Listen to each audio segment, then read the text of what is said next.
இந்தியாவில் ஆளுநர்கள் தேவையா என்பது குறித்த விவாதம் சுதந்திரம் அடைந்ததில் இருந்தே தொடர்ந்து வந்துள்ளது.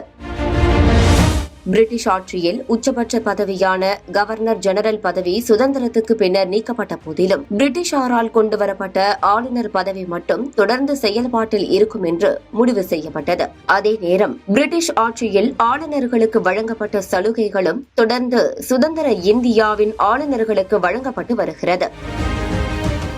ஆளுநர்கள் மத்திய அரசால் நியமிக்கப்படும் நிலையில் அவர்களுக்கான செலவுகளை மாநில அரசுகளே ஏற்றுக்கொண்டு வருகின்றனர். இந்தியாவில் ஆளுநர் மற்றும் அவரின் உதவியாளர்கள் பணியாளர்களுக்கு மட்டும் கோடிக்கணக்கான தொகையை மாநில அரசுகள் செலவு செய்கின்றன.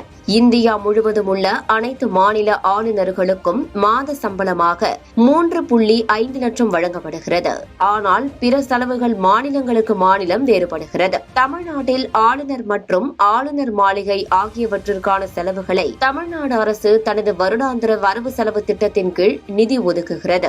ஆளுநரின் சம்பவம் தவிர்த்து அவரின் அலுவலகம் மற்றும் தனிப்பட்ட பயணங்களுக்காக ஆண்டுதோறும் 2 கோடி ரூபாய் வரை ஒதுக்கப்படுகிறது. அதேபோல தமிழ்நாட்டில் சென்னை, கிண்டி மற்றும் ஊட்டி என 2 ஆளுநர் மாளிகைகள் உள்ள நிலையில் இவற்றை பராமரிக்க பெரும் தொகை செலவிடப்படுகிறது. இந்த மாளிகையில் உள்ள பரந்த தோட்டங்கள், மின்சாரம், தண்ணீர், இதர அடிப்படை வசதிகளுக்கான செலவுகள் மற்றும் பழுது பார்ப்பு மற்றும் மர சாமான்கள், கட்டட பராமரிப்பு மற்றும் புதிய உபகரணங்கள் வாங்குவதற்காக ஆண்டுக்கு சுமார் 6.5 கோடி ரூபாய் வரை ஒதுக்கீடு செய்யப்படுகிறது.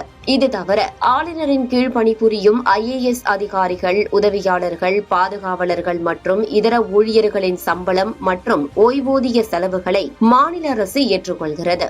இதற்காக ஆண்டுதோறும் 12 முதல் 18 கோடி ரூபாய் வரை நிதி ஒதுக்கப்படுகிறது. மேலும் ஆளுநர் மற்றும் அவரது குடும்பத்தினருக்காக மருத்துவ வசதிகள், ஆளுநர் மாளிகைக்கு வரும் விருந்தினர்களுக்கான உபசரிவு செலவுகள், பல்வேறு துறைகளில் சிறந்து விளங்குபவர்களுக்கு வழங்கப்படும் ஆளுநர் விருதுகள் ஆகியவற்றுக்கும் தனியாக நிதி ஒதுக்கீடு செய்யப்படுகிறது. இந்த நிதியை ஆளுநர் அமைச்சரவையின் ஒப்புதலின்றி பல்வேறு நலத்திட்டங்களுக்கும் செலவு செய்யலாம். இதற்கு முன்னர் 5 கோடி ரூபாய் ஒதுக்கப்பட்ட நிலையில் தற்போது 3 கோடி ரூபாய் ஒதுக்கப்படுகிறது. இதையெல்லாம் சேர்ந்து தமிழ்நாடு அரசு சார்பில் ஆளுநர் மற்றும் ஆளுநர் மாளிகை நிர்வாகத்திற்காக ஆண்டுதோறும் ஒதுக்கப்படும் ஒட்டுமொத்த தொகை சுமார் 30 கோடி முதல் 40 கோடி வரை இருக்கும் என்று மதிப்பிடப்படுகிறது. அதே நேரம் உத்தரப்பிரதேசம், மகாராஷ்டிரா ஆகிய மாநிலங்கள் ஆளுநர் மற்றும் ஆளுநர் மாளிகை நிர்வாகத்திற்காக 70 கோடி ரூபாய் வரை நிதி ஒதுக்கீடு செய்யும் என்றும் சில நிறுவனங்கள் செய்தி வெளியிட்டுள்ளன. இந்த வகையில் இந்தியா முழுவதும் ஆளுநர் சார்ந்த செலவுகளாக மட்டும் பல நூறு கோடிகள் செலவு செய்யப்படுகிறது.